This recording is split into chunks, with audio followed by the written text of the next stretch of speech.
Hello दोस्तों, स्वागत है आपका अपने चैनल एग्जाम इज़ ऑन पे। तो एक बार फिर से मैं हाजिर हूँ 29 सितंबर 2020 के इंपॉर्टेंट इवेंट्स के साथ। आप वीडियो का हर एक फैक्ट काफ़ी ध्यान से सुने, क्योंकि लास्ट में आपको 2 क्वेश्चंस के जवाब देने हैं। आज का पहला क्वेश्चन है, इंडिया ने किस कंट्री के साथ आईपी कोऑपरेशन पर MOU साइन किया है। MOU मतलब मेमोरेंडम ऑफ अंडरस्टैंडिंग। तो रिसेंटली इंडिया ने डेनमार्क के साथ आईपी कोऑपरेशन पर एक MOU साइन किया है। आईपी कोऑपरेशन मतलब इंटेलेक्चुअल प्रॉपर्टी कोऑपरेशन, बौद्धिक संपदा सहयोग। अब इंडिया और डेनमार्क मिलकर आईपी कोऑपरेशन पर यानी कि इंटेलेक्चुअल प्रॉपर्टी राइट्स पर एक दूसरे को सहयोग करेंगे। देखिए, इस आईपी कोऑपरेशन MOU को इम्प्लीमेंट करने के लिए एक बाई एनियल वर्क प्लान भी बनाया जा रहा है। बात करते हैं डेनमार्क की, तो ये है मैप में डेनमार्क। कैपिटल क्या है इसकी? कोपेनहेगन। करेंसी क्या है? Danish corona. प्राइम मिनिस्टर कौन है डेनमार्क के? Mette Frederiksen. साथ ही साथ इसकी पार्लियामेंट का नाम याद रखिएगा, फोल्केटिंग डेनमार्क की पार्लियामेंट है। नेक्स्ट क्वेश्चन है, इंडिया और किस कंट्री द्वारा हाईटेक वेपन सिस्टम पर एक सब वर्किंग ग्रुप यानी SWG ज्वाइंटली सेटअप किया गया है। तो इंडिया और इजराइल ने हाईटेक वेपन सिस्टम पर एक SWG यानी सब वर्किंग ग्रुप स्थापित किया है। ये सब वर्किंग ग्रुप क्या करेगा? इंडिया और इजराइल के बीच डिफेंस कोऑपरेशन पर फोकस करेगा। देखिए, इस समय जो फ्यूचर के हथियार हैं वो हाईटेक वेपन सिस्टम ही होंगे, तो इसको डेवलप करने के लिए एक SWG यानी सब वर्किंग ग्रुप बनाया गया है इंडिया और इजराइल के बीच। आप इतना याद रखिएगा। बात करते हैं इजराइल की, तो ये है मैप में इजराइल। 2 दिन पहले इंडिया और इजराइल द्वारा डिफेंस इंडस्ट्री ग्लोबल आउटरीच पर एक वेबिनार भी ऑर्गेनाइज किया गया था, तो आप इतना याद रखिएगा। इजराइल की कैपिटल क्या है? यरूशलेम। करेंसी क्या है इसकी? सिकेल।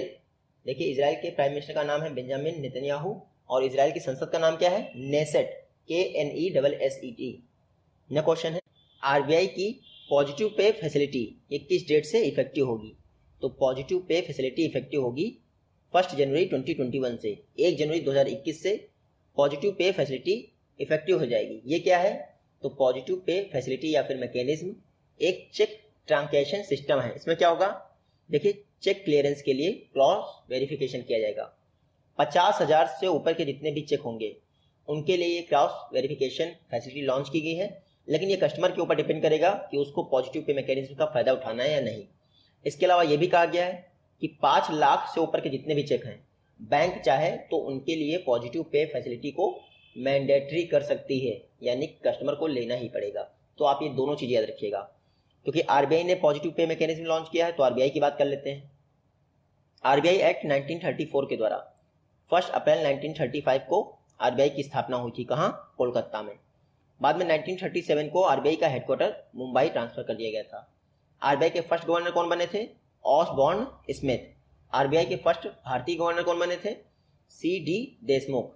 वर्तमान में RBI के 25th गवर्नर कौन है? शक्तिकांत दास। कल मैंने आपको बताया था कि RBI ने UCB अर्बन कोऑपरेटिव बैंक्स के लिए गार्ड प्रिंसिपल अनाउंस किए हैं। GAURD गार्ड प्रिंसिपल अनाउंस किए हैं। नेक्स्ट क्वेश्चन है, IRDAI द्वारा फिनेंशियल ईयर 2021 के लिए 3 इंश्योरेंस कंपनीज को DSIIS अनाउंस किया गया है। आपको बताना है इनमें से कौन शामिल नहीं है उनमें। तो SBI उनमें शामिल नहीं है। रिसेंटली IRDAI द्वारा insurance regulatory and development authority of India ने 3 इंश्योरेंस कंपनी को DSIIS घोषित किया है, मतलब डोमेस्टिकली सिस्टमिकली इम्पॉर्टेंट इंश्योरेंस। इस श्रेणी में उन कंपनीज को इंक्लूड किया जाता है जो टू बिग टू फेल होती हैं। टू बिग टू फेल मतलब इनके फेल होने से इकोनॉमी और इंश्योरेंस सेक्टर पर या फिर उस सेक्टर पर जिसकी ये हैं बहुत बड़ा इम्पैक्ट पड़ जाएगा। तो रिसेंटली IRDA ने 3 इंश्योरेंस कंपनीज को DSIIS यानी डोमेस्टिकली सिस्टमिकली इंपॉर्टेंट इंश्योरेंस घोषित किया है, जिसमें LIC शामिल है, जनरल इंश्योरेंस शामिल है और न्यू इंडिया एश्योरेंस शामिल है। आप याद रखिएगा। बात करते हैं IRDAI की, insurance regulatory and development authority of India. 1991 में इसकी स्थापना दिल्ली में हुई थी। बाद में इसका हेडक्वार्टर 2001 में हैदराबाद ट्रांसफर कर दिया गया था। वर्तमान में हैदराबाद में इसका हेडक्वार्टर है। इसके चेयरपर्सन कौन है? सुभाष चंद्र खुंटिया। नेक्स्ट क्वेश्चन है, फेमस पर्सनालिटीज हैं, रिसेंटली इनका निधन हो गया। तो पहली है ईसर जज आलूवालिया। ये देखिए, ईशर जज आलूवालिया ये इंडिया की जानी मानी इकोनॉमिस्ट हैं। क्या हैं? जानी मानी अर्थशास्त्री हैं ईसर जज आलूवालिया, रिसेंटली इनका निधन हो गया। आप याद रखिएगा 2009 में आलूवालिया जी को पद्म भूषण से सम्मानित किया गया था। दूसरे कौन है? जसवंत सिंह, ये जो है बीजेपी के एमपी रह चुके हैं, कई बार कैबिनेट मिनिस्टर भी रह चुके हैं, defence minister, external affairs minister. Recently इनका भी निधन हो गया। राजस्थान से बिलोंग करते थे। इनकी एक फेमस बुक है, आप उसका नाम याद रखिएगा। बुक का नाम है जिन्नाह इंडिया पार्टीशन इंडिपेंडेंस। क्या है? Jinnah India partition and independence. ये 2009 में ये बुक लिखी थी इन्होंने, जिसके लिए इनका बहुत विरोध हुआ था। नेक्स्ट क्वेश्चन है, डेस्टिनेशन नॉर्थ ईस्ट 2020 फेस्टिवल को किसके द्वारा इनॉग्रेट किया गया है? तो डेस्टिनेशन नॉर्थ ईस्ट 2020 फेस्टिवल को अमित शाह जी ने इनॉग्रेट कर दिया है। 2 दिन पहले मैंने आपको पढ़ाया था डेस्टिनेशन नॉर्थ ईस्ट 2020 फेस्टिवल का लोगो और सॉन्ग ये रिलीज किया गया था डॉक्टर जितेंद्र सिंह के द्वारा। अब इस फेस्टिवल को इनॉग्रेट किया गया है होम मिनिस्टर अमित शाह द्वारा। इस फेस्टिवल का थीम क्या है? तो आप यहाँ देख लीजिए, द इमर्जिंग डिलाइटफुल डेस्टिनेशन। ये डेस्टिनेशन नॉर्थ ईस्ट 2020 का थीम है। इसमें क्या होगा? इंडिया को नॉर्थ ईस्ट से जोड़ा जाएगा। नॉर्थ ईस्ट काफ़ी अनडेवलप रहा है पिछले 75 सालों में, इसलिए ऐसे फेस्टिवल ऑर्गेनाइज किए जा रहे हैं ताकि लोग नॉर्थ ईस्ट के विषय में जानें। तो recently destination north east 2020 festival inaugurate किया गया है होम मिनिस्टर अमित शाह द्वारा। 4 दिनों तक ये फेस्टिवल चलेगा। नेक्स्ट क्वेश्चन है, Jammu Kashmir official language bill 2020 के अनुसार कितनी लैंग्वेजेस को जम्मू कश्मीर की ऑफिशियल लैंग्वेज में शामिल किया गया है? तो रिसेंटली जो हमारे प्रेसिडेंट कोविंद जी हैं उन्होंने JNK ऑफिशियल लैंग्वेज बिल 2020 को मंजूरी दे दी है। इसके तहत 5 भाषाओं को, कितनी? 5 भाषाओं को जम्मू कश्मीर की ऑफिशियल लैंग्वेज डिक्लेयर किया गया है। तो पहली हो गई कश्मीरी, फिर डोगरी, फिर हिंदी, फिर इंग्लिश और ये उर्दू। ये 5 भाषाएं हैं जिनको जम्मू एंड कश्मीर की ऑफिशियल लैंग्वेज अनाउंस किया गया है। अभी तक सिर्फ उर्दू और इंग्लिश थी, जबकि उर्दू जो है जम्मू कश्मीर की सिर्फ 20% पॉपुलेशन द्वारा बोली जाती है, फिर भी उर्दू ऑफिशियल लैंग्वेज थी। उसके अलावा इंग्लिश थी। बात करते हैं जम्मू कश्मीर की। ये है मैप में जम्मू कश्मीर। कल मैंने आपको बताया था मेडिसिनल प्लांट के लिए post harvest management centre Jammu Kashmir में इनॉग्रेट किया गया था। जम्मू कश्मीर इस समय इसके लेफ्टिनेंट गवर्नर जनरल कौन है? तो लेफ्टिनेंट गवर्नर है इसके मनोज सिन्हा जी, गवर्नर जनरल बोल रहा हूँ। नेक्स्ट क्वेश्चन है, रशियन ग्रैंड पिक्स 2020 को किसके द्वारा जीता गया है? तो रशियन ग्रैंड पिक्स 2020 को जीता है वॉल्टेरी बोटास ने। देखिए वॉल्टेरी बोटास, आप याद रखिएगा ये मर्सिडीज के ड्राइवर हैं और फिनलैंड के रहने वाले हैं। रिसेंटली जो फार्मूला 1 की रशियन ग्रैंड पिक्स रेस थी उसको जीत लिया है। हराया है किसको है? इन्होंने मैक्स वर्स्टैपेन को हराया है। मैक्स वर्स्टैपेन के विषय में याद रखिएगा, ये रेड बुल के ड्राइवर हैं और नीदरलैंड से बिलोंग करते हैं। तो रिसेंटली वॉल्टेरी बोटास ने रशियन ग्रैंड पिक्स 2020 को जीत लिया है। नेक्स्ट क्वेश्चन है, international day for universal access to information ये किस डेट को ऑब्जर्व किया गया? तो universal access to information day observe किया गया है 28 सितंबर को। 28 सितंबर को access to information day observe किया गया है। इसका थीम क्या था? थीम था access to information, saving lives, building trust और ब्रिंगिंग होप। तो ये इस बार का एक्सेस टू इंफॉर्मेशन डे का थीम था। उसके अलावा एक और डे था आपका वर्ल्ड रेबीज डे। ये देखिए वर्ल्ड रेबीज डे आपका 28 सितंबर को था। उसका थीम क्या है? And rabies, collaborate, vaccinate. ये दोनों डेज याद रखिएगा 28 सितंबर को ही मनाए जाते हैं। याद रखने के लिए आप ये याद कर सकते हैं रेबीज की इन्फॉर्मेशन होना बहुत ज़रूरी है। तो रेबीज डे और इन्फॉर्मेशन डे एक ही दिन मनाया जाता है। नेक्स्ट क्वेश्चन है, BCCI द्वारा विमेंस नेशनल सिलेक्शन पैनल का हेड किसे अपॉइंट किया गया है? तो BCCI ने रिसेंटली नीतू डेविड को, किसको? नीतू डेविड को विमेंस नेशनल सिलेक्शन पैनल या फिर कमेटी का हेड बना दिया है। नीतू डेविड ने किसको रिप्लेस किया है? तो हेमलता काला को रिप्लेस कर दिया है। ये देखिए ये हैं नीतू डेविड, यूपी के कानपुर से बिलोंग करती हैं। रिसेंटली इनको विमेन नेशनल सिलेक्शन कमेटी का अध्यक्ष बनाया गया है। इनको बनाया है BCCI ने। तो BCCI की बात कर लेते हैं। Board of control for cricket in India 1928 में स्थापना हुई थी। इसका हेडक्वार्टर मुंबई के वानखेड़े स्टेडियम में है। वर्तमान में प्रेसिडेंट कौन है BCCI के? तो सौरभ गांगुली इसके प्रेसिडेंट हैं, जबकि सेक्रेटरी हैं जय शाह। नेक्स्ट क्वेश्चन है, recently MOSPI ministry of statistics and programme implementation द्वारा हेल्थ इन इंडिया रिपोर्ट जारी की गई। आपको बताना है कौन सी रिलीजियस कम्युनिटी सबसे ज़्यादा एलिमेंट यानी कि कष्ट या फिर रोग फेस कर रही है। तो सबसे ज़्यादा इंडिया में जोरास्ट्रियन कम्युनिटी द्वारा यानी पारसी समुदाय द्वारा कष्ट को फेस किया जा रहा है। Recently health in India report जारी की गई है ministry of statistics and programme implementation. ये हेल्थ इन इंडिया रिपोर्ट जो है NSO नेशनल स्टैटिस्टिकल ऑफिस ने 75th राउंड के सर्वे में प्रिपेयर की थी।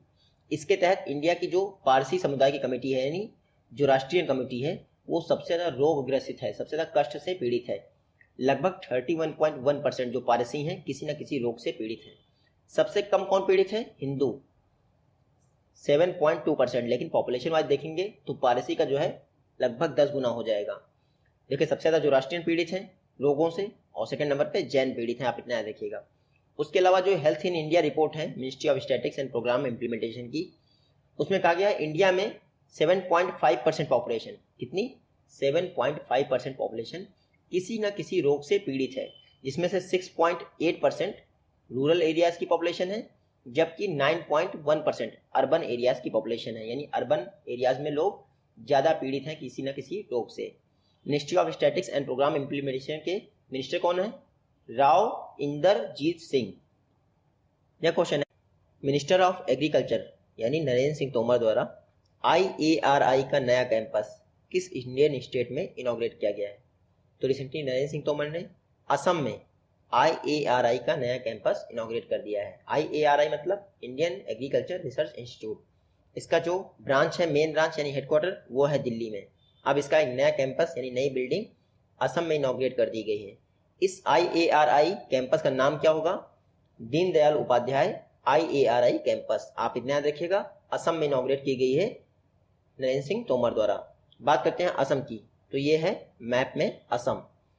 कल मैंने आपको बताया था 2 दिन पहले ग्रामीण परिवहन अचाड़ी प्रोग्राम, क्या ग्रामीण परिवहन अचाड़ी प्रोग्राम, ये भी असम में लॉन्च किया गया है ग्रामीण कनेक्टिविटी को बेहतर करने के लिए।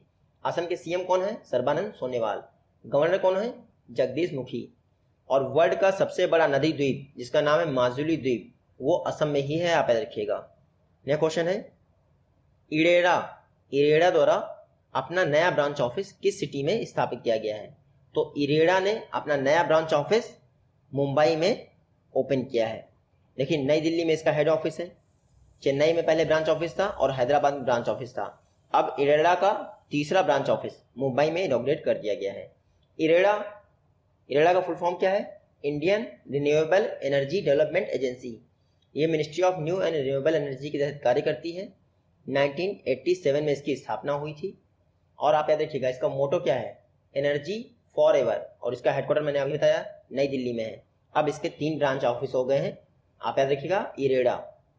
नेक्स्ट क्वेश्चन है CSIR council of scientific and industrial research के एक्स ऑफिशियो प्रेसिडेंट कौन होते हैं? तो कई बार मैंने अपनी वीडियोस में बताया है कि council of scientific and industrial research के एक्स ऑफिशियो प्रेसिडेंट होते हैं प्राइम मिनिस्टर। जो भी इंडिया का प्राइम मिनिस्टर होगा वो CSIR का हमेशा चेयरपर्सन या प्रेसिडेंट बना रहेगा।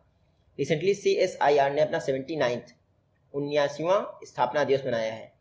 CSIR की स्थापना हुई थी 26 सितंबर 1942 को। ये एक ऑटोनॉमस बॉडी है। वर्तमान में इसके प्रेसिडेंट हैं प्राइम मिनिस्टर मोदी, जबकि डायरेक्टर जनरल कौन है इसके CSIR के? शेखर C मांडे। तो 1942 26 सितंबर को इसकी स्थापना हुई थी। 1942 में क्विट इंडिया मूवमेंट भी स्टार्ट हुआ था। महात्मा गांधी ने मुंबई के गोलिया टैंक चौक मैदान से 1942 में ही क्विट इंडिया मूवमेंट स्टार्ट किया था और उसी दौरान 1942 में ही क्रिप्स मिशन भी भारत आया था। नया क्वेश्चन है INS इंडियन न्यूज़पेपर सोसाइटी के नए प्रेसिडेंट कौन बने हैं? तो recently L Adimoolam Indian newspaper society के नए प्रेसिडेंट यानी अध्यक्ष बन गए हैं। L आदिमूलम ने किसको रिप्लेस किया है? तो शैलेश गुप्ता को रिप्लेस कर दिया है। ये देखिए ये हैं L आदिमूलम, यही इंडियन न्यूज़पेपर सोसाइटी के नए प्रेसिडेंट बन गए हैं।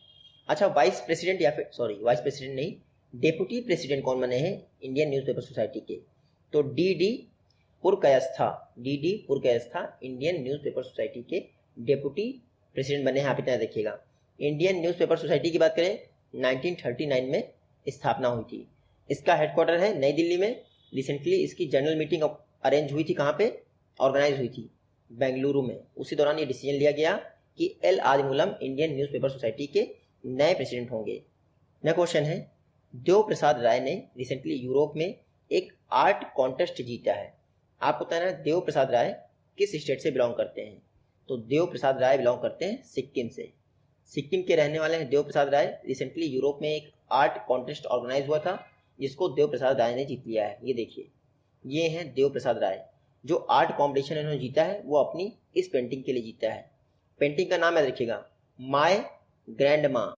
अगर सिक्किम की बात करें तो वर्ल्ड का और इंडिया का सबसे पहला और एकमात्र ऑर्गेनिक स्टेट है सिक्किम। सिक्किम के सीएम कौन है? प्रेम सिंह तमांग। गवर्नर कौन है? गंगा प्रसाद। नेक्स्ट क्वेश्चन है, धरडी पोर्टल को किस स्टेट गवर्नमेंट द्वारा लॉन्च किया गया है? तो धरडी पोर्टल को लॉन्च किया है तेलंगाना गवर्नमेंट ने। सभी लैंड रिकॉर्ड, जितने भी भूमि से रिलेटेड आलेख हैं या फिर रिकॉर्ड्स हैं, उनको मेंटेन करने के लिए धरडी पोर्टल लॉन्च किया है तेलंगाना गवर्नमेंट ने। कहा गया है कि तेलंगाना के जितने भी लैंड रिकॉर्ड हैं वो सभी धरणी पोर्टल पर विजयदशमी तक अपलोड होना चाहिए। तो आप याद रखिएगा, धरणी पोर्टल तेलंगाना से रिलेटेड है। बात करते हैं तेलंगाना की, तो ये है मैप में तेलंगाना। जो कैपिटल है वहाँ पर कल जी किशन रेड्डी द्वारा केबल स्टेट ब्रिज का इनॉग्रेशन किया गया है, आप सभी को मैंने बताया था। उसके अलावा हैदराबाद में ही वेदर फोरकास्टिंग के लिए टीएस वेदर मोबाइल ऐप भी लॉन्च किया था। बात करते हैं यहाँ के सीएम की, तो के चंद्रशेखर राव तेलंगाना के सीएम हैं। गवर्नर कौन है? तमिलसाई सुंदरराजन जी। लास्ट क्वेश्चन है, क्यूएस ग्लोबल एमबीए रैंकिंग 2021 में किस इंडियन मैनेजमेंट इंस्टीट्यूट को हाईएस्ट रैंक मिली है? तो क्यूएस ने रिसेंटली 2021 के लिए ग्लोबल एमबीए रैंकिंग जारी की है। उसमें आईआईएम अहमदाबाद ने इंडिया से टॉप किया है। हालांकि लास्ट ईयर से इसकी रैंक जो है डाउन हो गई है, लेकिन इंडिया से टॉप किया है। इसकी रैंक है 50। सेकेंड नंबर पे आईआईएम बेंगलुरु आया है, इसकी रैंक है 54। आप यहाँ देख सकते हैं, पिछले साल ये रैंकिंग थी और इस बार ये रैंकिंग है। तो हमारे इंडिया से टॉप 4 हैं जो 100 में शामिल हैं, बाकी जो है आपके उससे ऊपर हैं। Recently QS global MBA ranking जारी हुई 2021 के लिए। इसको टॉप किया गया है ग्लोबल वर्ल्ड पे किसके द्वारा? Stanford graduate school. इसने जो है ग्लोबल एमबीए रैंकिंग 2021 को टॉप कर दिया है। और ये क्यूएस यानी क्वांकरली साइमन, ये एक पब्लिकेशन है जो यूके में है, इसी के द्वारा ग्लोबल एमबीए रैंकिंग 2021 जारी की गई है। ये आज की वीडियो से क्वेश्चन है। आई होप कि आप इन दोनों का जवाब दे पाएंगे। जल्दी मिलते हैं आप सभी नेक्स्ट वीडियो में। तब तक के लिए take care, good bye and Jai Hind.